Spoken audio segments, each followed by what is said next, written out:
അഭിമന്യുപുത്രനായ പരീക്ഷിത്ത് മഹാരാജാവിൻ്റെ മകൻ ജനമേജയനോട് വൈശമ്പായന മുനി പറഞ്ഞു കൊടുക്കുന്ന മഹാഭാരത കഥയാണ് നമ്മൾ കേട്ടുകൊണ്ടിരിക്കുന്നത്. പല അംശ അവതാരങ്ങളെപ്പറ്റിയും വളരെ വിശദമായി വൈശമ്പായന മുനി ജനമേജയ മഹാരാജാവിനോട് പറഞ്ഞു.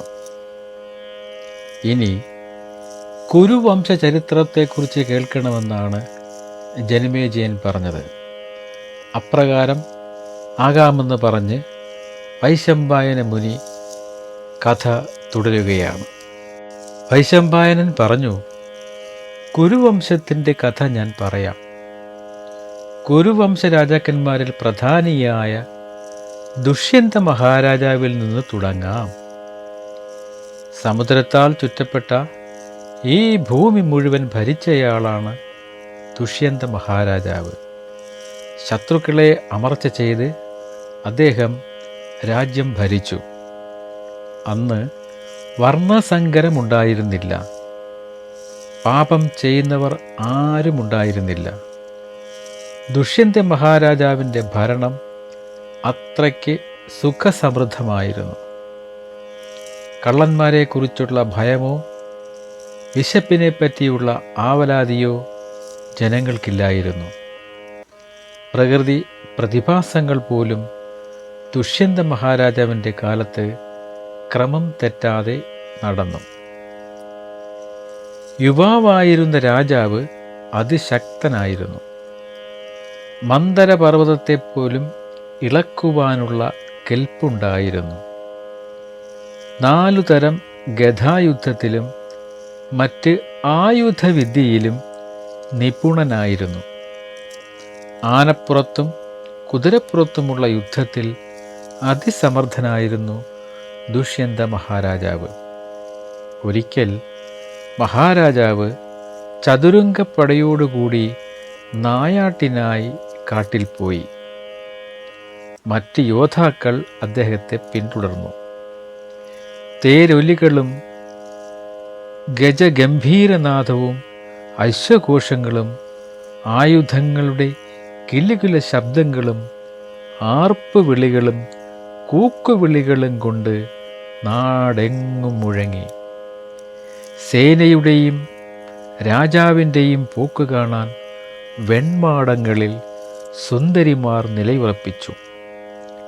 ഇവൻ ഇന്ദ്രൻ തന്നെയെന്നു പറഞ്ഞ് അത്ഭുതത്തോടെ നോക്കി നിന്നു. അസംഖ്യം ആളുകൾ രാജാവിനെ പിന്തുടർന്നു. കാടിൻ്റെ അതിർത്തിയിലെത്തിയപ്പോൾ തൻ്റെ സൈന്യത്തെ പിന്തുടർന്നു വന്നവരെ രാജാവ് മടക്കി അയച്ചു. പിന്നെ രാജാവ് ആനപ്പുറത്തു നിന്നുമിറങ്ങി രഥത്തിൽ കയറി കാട്ടിലൂടെ സഞ്ചരിച്ചു. വഴിയിൽ കരിമ്പാറക്കൂട്ടങ്ങൾ ചിതറിക്കിടന്നു. നിർജ്ജലവും ശാന്തവുമായ ഒരു മൈതാനത്തെത്തി. ആ പ്രദേശം മനുഷ്യവാസമില്ലാത്തതായിരുന്നു. അവിടെ ഘോരസിംഹങ്ങളെയും പുലികളെയും മറ്റു ജന്തുക്കളെയും കണ്ടു. രാജാവും പരിവാരങ്ങളും കാടൊന്നിളക്കി മറിച്ചു. കണ്ണിൽപ്പെടുന്ന മൃഗങ്ങളെ കൊന്നൊടുക്കുവാൻ തുടങ്ങി. രാജാവയച്ച ശരങ്ങളേറ്റ് പല മൃഗങ്ങളും ചത്തുവീണു. ദൂരെയുള്ളവയെ അമ്പുകൊണ്ടും അടുത്തുള്ളവയെ വാളുകൊണ്ടും കൊന്നു. മൃഗങ്ങൾ പല ദിക്കിലും പാഞ്ഞു. ഓടി ക്ഷീണിച്ച മൃഗങ്ങൾ ദാഹത്താലും വിശപ്പിനാലും ചില ഭടന്മാരെ പിടിച്ചു തിന്നു. കാട്ടുജാതിക്കാർ ചത്തുകിടന്ന മൃഗങ്ങളെ എടുത്തുകൊണ്ടുപോയി. ഇങ്ങനെ മൃഗങ്ങളെ വേട്ടയാടി രാജാവ് കൊടുങ്കാട്ടിനുള്ളിൽ പ്രവേശിച്ചു. രാജാവിന് തളർച്ചയും വിശപ്പും ദാഹവും ഉണ്ടായി. അദ്ദേഹം ഒറ്റയ്ക്ക് വനത്തിലൂടെ കുറേ നേരം സഞ്ചരിച്ചു. ഒടുവിൽ ഒരു വിജനമായ സ്ഥലത്തെത്തി. ആ പ്രദേശവും കടന്ന് മുന്നോട്ടു പോയപ്പോൾ ഒരു ആശ്രമത്തിൻ്റെ പരിസരത്ത് എത്തി. ആ സ്ഥലം അദ്ദേഹത്തിൻ്റെ മനസ്സിന് സന്തോഷവും ശരീരത്തിന് കുളിർമയും തോന്നിപ്പിച്ചു. ഇളം കാറ്റ് അദ്ദേഹത്തെ തഴുകി കടന്നുപോയി. ആ പ്രദേശം പച്ചപ്പുല്ലു നിറഞ്ഞതും വൃക്ഷങ്ങൾ പൂത്തു നിൽക്കുന്നതും നയനാനന്ദകരമായ കാഴ്ചയാണ്. പക്ഷികൾ എങ്ങും പാറിക്കളിക്കുന്നു. കുയിലുകളുടെ കളകൂജനങ്ങൾ എങ്ങും മുഴങ്ങി. പൂക്കളിൽ വട്ടമിട്ടു പറക്കുന്ന വണ്ടുകൾ. രാജാവിനെ ആ പ്രകൃതി ഭംഗി വല്ലാതെ ആകർഷിച്ചു. നിഴൽ വിരിച്ച വൃക്ഷനിരകൾ. രാജാവ് ആ ആശ്രമഭാഗത്തേക്ക് നടന്നു. രാജാവിൻ്റെ ശിരസിൽ പൂക്കൾ വീണുകൊണ്ടിരുന്നു. കളകൂജനത്താൽ പക്ഷികൾ അദ്ദേഹത്തെ സ്വാഗതം ചെയ്തു. പടർന്നു കയറിയ വള്ളിക്കുടിലുകൾ രാജാവ് കണ്ടു. ആ മനോഹരമായ ആശ്രമ പരിസരം രാജാവ് കൺകുളിർക്കെ കണ്ടു. പുഴവക്കത്ത് പൊങ്ങി നിൽക്കുന്ന മനോഹരമായ വൃക്ഷങ്ങൾ രാജാവ് കണ്ടു. പിന്നെ മനോഹരമായ മറ്റൊരാശ്രമവും കണ്ടു. ആ ആശ്രമത്തിൻ്റെ ഒരു ഭാഗത്ത് അഗ്നി ജ്വലിക്കുന്നതായി കണ്ടു. രാജാവ് ആ ആശ്രമത്തെ കൈകൂപ്പി. അഗ്നിശാലകൾ കണ്ടു. ശുദ്ധജലം പേറി വളഞ്ഞും പുളഞ്ഞൊഴുകുന്ന മാലിനി നദിയെ കണ്ടു. എല്ലാം മതിമറന്ന് രാജാവ് നോക്കി നിന്നു. നദിക്കരയിൽ വിശ്രമിക്കുന്ന സിംഹം, പുലി തുടങ്ങിയ മൃഗങ്ങളെയും കണ്ടു. ദേവലോകം പോലെ ശോഭിക്കുന്ന ആ ആശ്രമത്തിലേക്ക് രാജാവ് കയറി ചെന്നു. ആ ആശ്രമത്തിൻ്റെ ഒരു ഭാഗം ചേർന്നാണ് മാലിനി നദി ഒഴുകുന്നത്. ചക്രവാകങ്ങൾ ചേർന്ന താമരയോടുകൂടിയ നദീതീരത്ത് കരടിയും ആനയുമൊക്കെ മത്സരമില്ലാതെ വെള്ളം കുടിക്കുന്നു. മാലിനിയുടെ തീരത്തെ കശ്യപൻ്റെ ആശ്രമം കണ്ടു. മാലിനി നദിയാൽ ചുറ്റപ്പെട്ട ഒരു തുരുത്തുപോലെ ശോഭിക്കുന്ന ആ ഗ്രാമത്തിലേക്ക് പ്രവേശിക്കുവാൻ രാജാവ് തീരുമാനിച്ചു. മയിലുകൾ മതിച്ച് നൃത്തം ചെയ്യുന്നു. രാജാവ് അങ്ങോട്ട് നടന്നു. മഹാത്മാവും അദൃശ്യപ്രഭാവനുമായ കണ്ണുമഹർഷിയെ കാണാനായി നടന്നു. ആ ആശ്രമം കണ്ണുമഹർഷിയുടേതാണെന്ന് രാജാവ് തിരിച്ചറിഞ്ഞു. രാജാവിൻ്റെ പരിവാരങ്ങളോട് ഇപ്രകാരം ദൂരെ നിന്നും അദ്ദേഹം വിളിച്ചു പറഞ്ഞു: ഞാൻ കണ്ണുമഹർഷിയെ കാണാൻ പോവുകയാണ്. ഞാൻ മടങ്ങി വരുന്നതുവരെ നിങ്ങൾ അവിടെ നിൽക്കുവിൻ. ആ ആശ്രമത്തിൽ പ്രവേശിച്ചതോടുകൂടി രാജാവിൻ്റെ വിശപ്പും ദാഹവും തീർന്നു. രാജചിഹ്നങ്ങൾ മാറ്റിവെച്ച് തന്നെ പിന്തുടർന്നു വന്ന രാജപുരോഹിതന്മാരോടൊന്നിച്ച് രാജാവ് ആശ്രമത്തിൽ പ്രവേശിച്ചു. പല പർണശാലകളും കണ്ടു. പലതിലും വേദാധ്യായന പഠനം നടക്കുന്നത് രാജാവ് കണ്ടു. ചിലയിടത്ത് യാഗങ്ങൾ നടക്കുന്നത് കണ്ടു. യജുർവേദികളായ മഹർഷിമാർ സാമഗാനങ്ങൾ ചൊല്ലുന്നത് കേട്ടു. ആശ്രമം ബ്രഹ്മലോകം പോലെ ശോഭിച്ചു. മന്ത്രിമാരോടുകൂടി രാജാവ് ആശ്രമത്തിലെ മുനിമാരുടെ അടുത്ത് ചെന്ന് അവരുമായി കുശല സംഭാഷണങ്ങൾ നടത്തിയിട്ട് കൂടെ വന്നവരെ അവിടെ ഇരുത്തിയിട്ട് രാജാവ് ഒറ്റയ്ക്ക് നടന്നു. മറ്റൊരു ആശ്രമത്തിലേക്ക് കയറി ചെന്നു. അത് കണ്ണു മഹർഷി താമസിക്കുന്ന ആശ്രമമായിരുന്നു. അവിടെ അദ്ദേഹം കണ്ണു മഹർഷിയെ കണ്ടില്ല. ആശ്രമം ശൂന്യമായിരുന്നു. രാജാവ് ഉറക്കെ ചോദിച്ചു: ഇവിടെ ആരുമില്ലേ? ശബ്ദം കേട്ട് മഹാലക്ഷ്മിയെപ്പോലെ സുന്ദരിയായ ഒരു കന്യക തപസ്വിനി വേഷത്തിൽ ആശ്രമത്തിനകത്തുനിന്നും ഇറങ്ങിച്ചെന്നു. കരിമീൻമിഴിയായ അവൾ ദുഷ്യന്ത്യനെ കണ്ട് ഉപചാരപൂർവം പറഞ്ഞു: അങ്ങേക്ക് സ്വാഗതം. അങ്ങേക്ക് സുഖമല്ലേ? അവൾ രാജാവിന് ഇരിക്കുവാൻ ഇരിപ്പിടം കൊടുത്തു. അങ്ങേക്ക് ഈ ഉള്ളവൾ എന്താണ് ചെയ്യേണ്ടത്? അവൾ ചോദിച്ചു. മഞ്ജുഭാഷണിയായ അവളെ നോക്കി രാജാവ് ചോദിച്ചു: തപോധനനായ കണ്ണുമഹർഷിയെ കണ്ട് വന്ദിക്കുവാനും അനുഗ്രഹത്തിനുമായി വന്നതാണ് ഞാൻ. ഭദ്രേ, ഭവാൻ മഹർഷി എവിടേക്കാണ് പോയത്? അവൾ പറഞ്ഞു: ആഹാരത്തിനുള്ള ഫലങ്ങൾ കൊണ്ടുവരാൻ അദ്ദേഹം പോയതാണ്. അല്പസമയം കാത്തിരുന്നാൽ അച്ഛനെ കാണാം. കണ്ടിട്ട് പോകാം. വൈശമ്പായനൻ പറഞ്ഞു. ഋഷിയെ കാണാതെ രാജാവ് അവിടെ ഇരുന്നു. അവളുടെ മധുരമായ സംഭാഷണങ്ങളിൽ രാജാവ് മുഴുകിയിരുന്നു. കൗതുകത്തോടെ രാജാവ് അവളോട് ചോദിച്ചു, കുമാരി, നീ ആരുടെ പുത്രിയാണ്? ഈ കാട്ടിൽ എന്തിനു വന്നു? നീ എവിടെ നിന്നാണ് വന്നത്? ഭവതിയെ കണ്ട മാത്രയിൽ എൻ്റെ ഹൃദയം നീ കവർന്നിരിക്കുന്നു. സുന്ദരി, നീ ആരെന്നറിയുവാൻ ഞാൻ ആഗ്രഹിക്കുന്നു. രാജാവിൻ്റെ ചോദ്യങ്ങൾ കേട്ട് അവൾ മറുപടി പറഞ്ഞു, മഹാരാജാവേ, ഞാൻ കണ്ണുമഹർഷിയുടെ കന്യകയായ മകൾ ശകുന്തളയാണ്. സംശയത്തോടെ ദുഷ്യന്തൻ ചോദിച്ചു, തികഞ്ഞ ബ്രഹ്മചാരിണിയാണ് കണ്ണുമഹർഷി. ധർമ്മരാജാവിന് പോലും ധർമ്മഭ്രംശം വരാം, എന്നാൽ കണ്ണുമഹർഷിയുടെ മനസ്സ് ചഞ്ചലമാകില്ല. നീ മുനീശ്വരൻ്റെ പുത്രിയായത് എങ്ങനെയാണ്? ശകുന്തള പറഞ്ഞു, അച്ഛൻ പറഞ്ഞു തന്ന അറിവേ എനിക്കുള്ളൂ, ഞാനത് പറയാം. പണ്ട് ആശ്രമത്തിൽ വന്ന ഒരു മുനിയോട് അച്ഛൻ രഹസ്യമായി പറഞ്ഞത് ഞാൻ കേട്ടതാണ്. പണ്ട് വിശ്വാമിത്ര മഹർഷി കഠിന തപസ് ചെയ്യാൻ ശ്രമിച്ചപ്പോൾ ദേവേന്ദ്രന് ഭയമായി. വിശ്വാമിത്രൻ അന്ന് രാജാവായിരുന്നു. ഇന്ദ്രപദം മുനി തട്ടിയെടുക്കുമോ എന്നായിരുന്നു ദേവേന്ദ്രൻ്റെ ഭയം. അദ്ദേഹത്തിൻ്റെ തപസ്സിന് ഇളക്കം വരുത്തുവാൻ ഇന്ദ്രൻ അപ്സരസായ മേനകയെ പറഞ്ഞു വിട്ടു.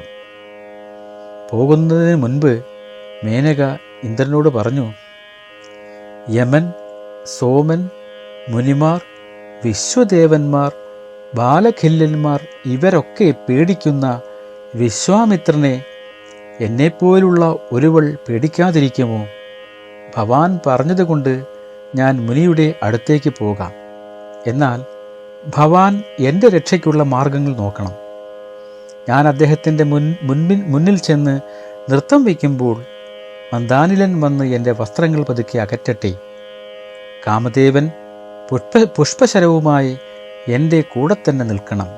ഹേ ദേവേന്ദ്ര, ഭവാന്റെ പ്രസാദത്താൽ ഞാൻ മുനിയെ മയക്കുന്ന സമയത്ത് സുഗന്ധം വഹിച്ച് മന്ദമാരുതൻ വന്നു വീശട്ടെ. അങ്ങനെയാകാമെന്ന് പറഞ്ഞ് ഇന്ദ്രൻ മനോമോഹിനിയായ മേനകയെ പറഞ്ഞുവിട്ടു. മനോമോഹിനി വേഷത്തിൽ മേനക കൗശികാശ്രമത്തിലേക്ക് നടന്നു. മന്ദമാരുതനോടൊപ്പം മന്ദം മേനക തപോവനത്തിൽ പ്രവേശിച്ചു. തപശക്തി കൊണ്ട് പാപമെല്ലാം അകന്നു നിൽക്കുന്ന വിശ്വാമിത്രനെ മേനക കണ്ടു. അവൾ മുനിയുടെ മുന്നിൽ ചെന്ന് കൈകൂപ്പിയ ശേഷം നൃത്തം ചെയ്യുവാൻ തുടങ്ങി. നൃത്തത്തിനിടയിൽ ഇളങ്കാറ്റ് വീശി അവളുടെ വസ്ത്രങ്ങൾ അഴിഞ്ഞു. അരയിൽ നിന്നൂർന്നിറങ്ങിയ വസ്ത്രം കൈപിടിയിലൊതുക്കുവാൻ അവൾ കുനിഞ്ഞ നേരം ലജ്ജയോടെ അവൾ മുനിയെ നോക്കി. വസ്ത്രം വാരിയെടുക്കുവാൻ പാടുപെടുന്ന അവളെ വിശ്വാമിത്രൻ നോക്കി.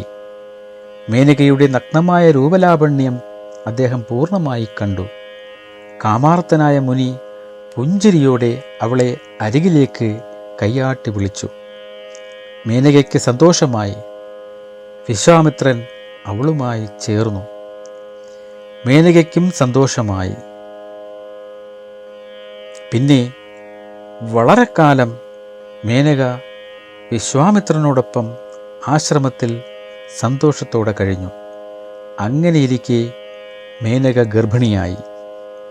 മാലിനീ നദി ചൂഴ്ന്നൊഴുകുന്ന ഹിമാലയ വീഥിയിൽ മാലിനീ നദിയുടെ കരയിൽ മേനക ഒരു പെൺകുഞ്ഞിനെ പ്രസവിച്ചു. ഉടൻ തന്നെ കുട്ടിയെ ഉപേക്ഷിച്ച് മേനക ഇന്ദ്രൻ്റെ കൽപ്പനയനുസരിച്ച് ദേവലോകത്തേക്ക് പോയി. വന്യജീവികൾ എങ്ങുമുള്ള ആ കാട്ടിൽ വിജനപ്രദേശത്ത് കിടക്കുന്ന കുഞ്ഞിനെ കണ്ട് ശകുന്തങ്ങൾ, പക്ഷികൾ ആ കുഞ്ഞിൻ്റെ അരികിൽ ചെന്ന് വളഞ്ഞിരുന്നു. മാംസദാഹികളായ ജന്തുക്കൾ കുഞ്ഞിനെ കൊത്തി വലിക്കാതിരിക്കാനാണ് ശകുന്തങ്ങൾ അവിടെ ചെന്നിരുന്നത്. നദിയിൽ കുളിക്കാൻ വന്ന കണ്ണുമഹർഷി പക്ഷികൾ കാത്തുവച്ചിരിക്കുന്ന ആ പെൺകുഞ്ഞിനെ കണ്ടു. ശകുന്തങ്ങൾ രക്ഷിച്ചതിനാൽ അവളെ ശകുന്തളയെന്ന് വിളിച്ചു. മുനി അവളെ വളർത്തി. ദേഹം ഉണ്ടാക്കിയവൻ, പ്രാണൻ കാത്തവൻ, ചോറ് കൊടുത്തു വളർത്തുന്നവൻ, ഇവർ 3 പേരും ക്രമത്താൽ അച്ഛൻ്റെ സ്ഥാനമുള്ളവരാണ്. ഇത് ധർമ്മശാസ്ത്രം പറയുന്നതാണ്. ഇപ്രകാരമാണ് ശകുന്തള കണ്വ മഹർഷിയുടെ പുത്രിയായത്. താൻ എങ്ങനെയാണ് ഉണ്ടായതെന്ന് ശകുന്തള ദുഷ്യന്തനോട് ഇപ്രകാരമാണ് പറഞ്ഞത്. ശകുന്തളയുടെ കഥ കേട്ടപ്പോൾ ദുഷ്യന്തന് അത്യധികം താല്പര്യമായി. അദ്ദേഹം പറഞ്ഞു, ഹേ കല്യാണി, നീ രാജപുത്രിയാണ്. നീ എൻ്റെ ഭാര്യയാകണം. എന്ത് വേണമെന്ന് പറഞ്ഞാലും ഞാൻ തരാം. ഇപ്പോൾ തന്നെ ഗാന്ധർവ വിധിപ്രകാരം വിവാഹം നടക്കട്ടെ. വിവാഹങ്ങളിൽ വെച്ച് ഏറ്റവും ശ്രേഷ്ഠമായത് ഗാന്ധർവമാണ്. ലജ്ജയോടെ ശകുന്തള പറഞ്ഞു, ഭക്ഷണം കൊണ്ടുവരാൻ അച്ഛൻ പോയിരിക്കുകയാണ്. അങ്ങ് കുറച്ചു നേരം കാത്തിരിക്കൂ. അദ്ദേഹം തന്നെ എന്നെ അങ്ങേക്കു നൽകും, തീർച്ച. അവളുടെ വാക്കുകൾ കേട്ടപ്പോൾ ദുഷ്യന്തന് അതിയായ സന്തോഷമുണ്ടായി. തുടർന്ന് പറഞ്ഞു, ഹേ ശുഭാംഗി, നീ എന്നെ സ്വീകരിക്കണമെന്ന് ഞാൻ ആഗ്രഹിക്കുന്നു. നിനക്കു വേണ്ടി എന്തും ചെയ്യുവാൻ സന്നദ്ധനായി ഞാനിതാ നിൽക്കുന്നു. ആത്മാവിൻ്റെ ബന്ധു ആത്മാവാണ്. ആത്മാവിന് ആശ്രയവും ആത്മാവാണ്. ആത്മാവിനാൽ ധർമ്മം കൊണ്ട് നീ ആത്മദാനം ചെയ്യുക. ഗന്ധർവ വിധിപ്രകാരം വിവാഹം ചെയ്ത് നീ എൻ്റെ ഭാര്യയാവുക. രാജാവിൻ്റെ വാക്കുകേട്ട ശകുന്തള ഇപ്രകാരം പറഞ്ഞു, അങ്ങു പറഞ്ഞത് ധർമ്മമാർഗമാണെങ്കിൽ എൻ്റെ ആത്മസ്വാതന്ത്ര്യത്തെ ഓർത്ത് അങ്ങെനിക്കൊരു ശപഥം ചെയ്യണം. ഞാൻ എന്നെ അങ്ങേക്ക് ദാനം ചെയ്യാം. അങ്ങ് ഈ സത്യം ചെയ്യുകയാണെങ്കിൽ എന്നിലുണ്ടാകുന്ന അങ്ങയുടെ പുത്രൻ അങ്ങയുടെ കാലശേഷം രാജാവാകണം. അങ്ങ് അവനെ യുവരാജാവാക്കണം. അങ്ങനെ ചെയ്യാമെന്ന് ശപഥം ചെയ്യുകയാണെങ്കിൽ നാം തമ്മിലുള്ള ബന്ധം ആകാം. അങ്ങനെ തന്നെ ചെയ്യാമെന്ന് രണ്ടാമതൊന്നും ആലോചിക്കാതെ രാജാവ് ശകുന്തളയോട് പറഞ്ഞു. പിന്നെ രാജാവ് ആശ്രമത്തിൽ വെച്ച് ശകുന്തളയുമായി ഒത്തുചേർന്നു. അത് കഴിഞ്ഞ് ശകുന്തളയെ ആശ്വസിപ്പിച്ചിട്ട് ഉടനെ തന്നെ നിന്നെ കൂട്ടിക്കൊണ്ടു പോകാൻ സർവ്വസന്നാഹങ്ങളുമായി വരുമെന്ന് പറഞ്ഞ് രാജാവ് പോയി. ഭക്ഷണസാധനങ്ങളുമായി ആശ്രമത്തിൽ വന്ന കണ്വ മഹർഷി ജ്ഞാനദൃഷ്ടിയിൽ കാര്യങ്ങൾ മനസ്സിലാക്കി. താൻ രാജാവുമായി സംഗമിച്ച വിവരം ശകുന്തള കണ്വ മഹർഷിയോട് പറഞ്ഞു. യോഗ്യനായ ഒരാളിലാണ് തൻ്റെ മകൾ എത്തിച്ചേർന്നതെന്ന് കരുതി മുനി സന്തോഷിച്ചു. ശകുന്തളയ്ക്ക് വീരനായ ഒരു പുത്രൻ ജനിക്കുമെന്ന് അനുഗ്രഹിക്കുകയും ചെയ്തു. വൈശമ്പായനൻ കഥ തുടർന്നുകൊണ്ടിരുന്നു. ദുഷ്യന്തൻ പോയതിനു ശേഷം മാസം തികഞ്ഞപ്പോൾ ശകുന്തള ഒരു പുത്രനെ പ്രസവിച്ചു. സർവഗുണങ്ങളോട് കൂടിയവനായിരുന്നു ആ കുമാരൻ. അവൻ്റെ ജാതക കർമ്മങ്ങളൊക്കെ കണ്ണുമുനി വേണ്ടതുപോലെ നടത്തി. ശരിക്കും അവൻ ഇന്ദ്രപുത്രനെ പോലെയാണ് ആശ്രമത്തിൽ വളർന്നത്. അവന് 6 വയസ്സായപ്പോൾ തന്നെ അവൻ അവൻ്റെ ശക്തി പ്രകടിപ്പിക്കുവാൻ തുടങ്ങി. വന്യജീവികളെ മെരുക്കി ഇണക്കി അവൻ അവരോടൊത്ത് കാട്ടിൽ ചുറ്റിത്തിരിഞ്ഞു. എല്ലാവരെയും നിയന്ത്രിക്കുന്ന മട്ടിലായിരുന്നു അവൻ്റെ വാക്കും പ്രവൃത്തിയും. അതിനാൽ അവന് സർവദമനൻ എന്ന പേര് വീണു. അവൻ ആശ്രമത്തിൽ വളർന്ന് ഒരു യുവാവിനെ പോലെയായി. എപ്പോൾ കണ്വ മഹർഷി ശകുന്തളയോട് ഒരിക്കൽ പറഞ്ഞു, ഇവന് യുവരാജാവാകാനുള്ള കാലമായിരിക്കുന്നു. കണ്വൻ ശിഷ്യരെ വിളിച്ചു പറഞ്ഞു, ഇന്ന് തന്നെ ശകുന്തളയെയും പുത്രനെയും ഭർതൃഗൃഹത്തിലേക്ക് കൊണ്ടുപോവുക. സ്ത്രീകൾക്ക് അധികകാലം ബന്ധുഗൃഹത്തിൽ പിടിച്ചു നിൽക്കാൻ കഴിയില്ല. കീർത്തിക്കും ചാരിത്രത്തിനും അത് തടസ്സമാണ്. അതുകൊണ്ട് ഇനി താമസിച്ചുകൂടാ. മഹർഷിയുടെ വാക്ക് കേട്ട് ശിഷ്യന്മാർ ശകുന്തളയെയും പുത്രനെയും കൂട്ടി ഹസ്തിനാപുരിയിലേക്ക് യാത്രയായി. അവർ ദുഷ്യന്ത രാജാവിൻ്റെ രാജധാനിയിൽ കടന്നു ചെന്നു. സഭാവാസികൾ രാജാവിനെ വിവരമറിയിച്ചു. മുനിശിഷ്യന്മാർ തിരിച്ച് ആശ്രമത്തിലേക്ക് പോയി. തൻ്റെ മുന്നിലേക്ക് വന്ന ദുഷ്യന്ത മഹാരാജാവിനോട് ശകുന്തള ഇപ്രകാരം പറഞ്ഞു: മഹാരാജാവേ, ഇവൻ അങ്ങയുടെ പുത്രനാണ്. ഇവനെ അങ്ങ് യുവരാജാവായി അഭിഷേകം ചെയ്താലും ദേവതുല്യ പ്രഭാവനായ ഇവൻ ഭവാന് എന്നിൽ ഉണ്ടായവനാണ്. കണ്വാശ്രമത്തിൽ വെച്ച് ഭവാൻ എന്നോട് ചേർന്നതിന് ശേഷം അങ്ങെനിക്കു തന്ന വാക്ക് ഓർമ്മയുണ്ടല്ലോ. ആ വ്യവസ്ഥ പാലിച്ച് അങ്ങുടനെ കടമ നിർവഹിച്ചാലും. അവളുടെ വാക്ക് കേട്ട് ദുഷ്യന്ത മഹാരാജാവിന് അവളെ ഓർമ്മ വന്നെങ്കിലും അവളുടെ ആവശ്യം അംഗീകരിക്കാൻ രാജാവ് തയ്യാറായില്ല. അദ്ദേഹം ഇപ്രകാരം പറഞ്ഞു: നീ എന്താണ് പറയുന്നത്? നിന്നെ ഞാൻ ഓർക്കുന്നില്ല. നീ ഏതോ ദുഷ്ട താപസിയാണ്. ഞാനും നീയുമായി ഏതെങ്കിലും തരത്തിൽ കാമബന്ധമുണ്ടായിരുന്നതായി ഞാൻ ഓർക്കുന്നില്ല. നിനക്കിവിടുന്ന് പോവുകയോ മറ്റെന്ത് വേണമെങ്കിലും ചെയ്യാം. രാജാവിൻ്റെ കൂർത്ത വാക്കുകൾ കേട്ട് ശകുന്തളയ്ക്ക് ലജ്ജ തോന്നി. അവൾക്ക് ദുഃഖമുണ്ടായി. പിന്നെ അവൾക്ക് കോപമുണ്ടായി. ചുണ്ടുകൾ വിറച്ചു. രാജാവിനെ ദഹിപ്പിക്കുമാറ് നോക്കി. പിന്നെ അല്പനേരം ധ്യാനിച്ചു നിന്നു. ക്രോധവും ദുഃഖവും ഉള്ളിലൊതുക്കി ശകുന്തള സംസാരിച്ചു തുടങ്ങി. ഹേ രാജാവേ, എല്ലാം അറിയുന്ന അങ്ങ് ഇപ്രകാരം പറയുന്നതെന്താണ്? നടൻ്റെ മാതിരി അഭിനയിക്കുന്നത് ഭവാന് ചേർന്നതല്ല. സത്യമെന്താണെന്ന് അങ്ങേക്കറിയാം. ധർമ്മം കൈവെടിഞ്ഞ് എന്നെ അപമാനിക്കരുത്. ആത്മാവിനെ വഞ്ചിക്കുന്നവൻ ആത്മാവിനെ നശിപ്പിക്കുന്നവനാണ്. അങ്ങനെയുള്ളവർ എന്തു പാപവും ചെയ്യും. ഞാൻ ഒറ്റയ്ക്കാണെന്നാണോ വിചാരിക്കുന്നത്? എൻ്റെ ഹൃദയത്തിൽ പുരാണമുനി വസിക്കുന്നുണ്ട്. അദ്ദേഹം കാണുകയാണ് അങ്ങ് ഈ പിഴ ചെയ്യുന്നത്. ഞാൻ ചെയ്യുന്നത് ആരും കാണില്ലെന്നാണോ അങ്ങയുടെ വിചാരം? സത്യം ദേവകൾ കാണുന്നുണ്ട്. അങ്ങയുടെ ഹൃദയത്തിലിരിക്കുന്നവരും അത് കാണുന്നുണ്ട്. പാപം ചെയ്യുന്നവന് അന്തകൻ നരകം നൽകാതിരിക്കില്ല. ആത്മാവിനെ ചതിച്ച് ആരാണ് അന്യഥാത്വം നടിക്കുന്നത്? വലിഞ്ഞുകയറി വന്നവളാണ് ഞാനെന്ന് അങ്ങ് ധരിക്കരുത്. ഞാൻ പതിവ്രതയാണ്. ഞാൻ ആദരിക്കത്തക്കവളും സ്വയമേ വന്നവളുമായ ഭാര്യയാണ്.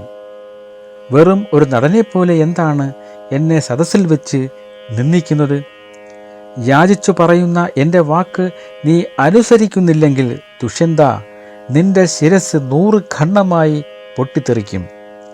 ഭർത്താവ് ഭാര്യയിൽ ചേർന്നാൽ താൻ തന്നെ പുത്രനായി ഭാര്യയിൽ ജന്മമെടുക്കുന്നു. അതുകൊണ്ടാണ് ഭാര്യയ്ക്ക് ജായ എന്ന് പേര് വരാൻ കാരണമെന്ന് വേദജ്ഞാനികൾ പറയുന്നു.